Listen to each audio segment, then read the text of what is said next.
Hi, I'm Wire. Welcome to Wireworks.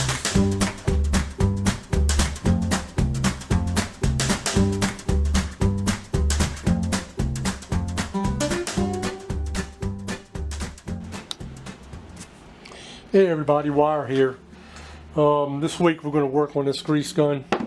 I did some oil cans a few months ago, and I picked this up at the flea market last week for I think it was $2. And I got some other things too we'll be working on as well. And this thing does work.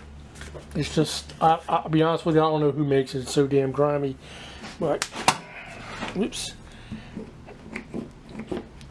See, there is grease coming out, but I'm going to take all that stuff out of there, and we'll clean this all up. So let me get something to soak us in, and we'll get this cleaned up. Okay, let's get to it. This is Wire.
Okay, here it is, kind of cleaned up.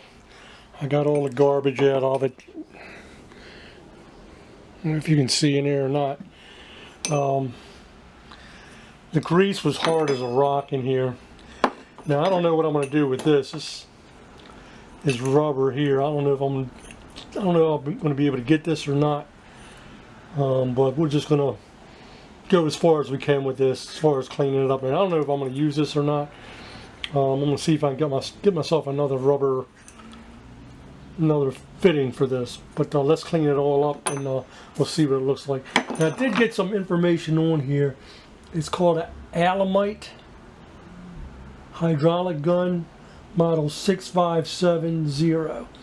Now, I don't know who makes it yet. Let me clean this all up, and maybe we can get a manufacturer name on it or something. We'll be right back. Let me hook the wire wheel up, and we'll start working on this. This is Wire at Wireworks.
Okay, we're all done. This is it all polished up. It looks 1,000% better than what we started out with. Anyway, let me read what this says. This was built by the well, it's manufactured by the Stuart Warner Corporation, and that means something to me. Stuart Warner originally started building radios back in the 30s and 40s, so it's amazing that they went and started making tools and stuff like that. I might do a little bit more research on them and see what other things they were into, but it kind of shocked me that it was made by someone who built radios back in the 30s and 40s. Anyway, let me read what this says. It says Alemite hydraulic gun, model 6570. Gives you the directions. And Stuart Warner Corporation, the Alemite division, made in Chicago, United States of America. So what we're going to do, we'll put a little bit of grease in here and see if this thing works. So I'll be right back. This is Wired Wireworks.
Okay, let's give it a shot. And it is working. So we'll probably put this to use. Anyway, this is what we have. Working real good. The Alemite hydraulic grease gun, model 6570. If you like my video, give me a thumbs up. I want to thank everybody for watching, and stay tuned next week for something else. I don't know what we're going to get into, but I got a bunch of things that I picked up at the flea market, and I'll have to see what I want to do. Anyway, thanks again. Have a good one. God bless you all. This is Wired Wireworks.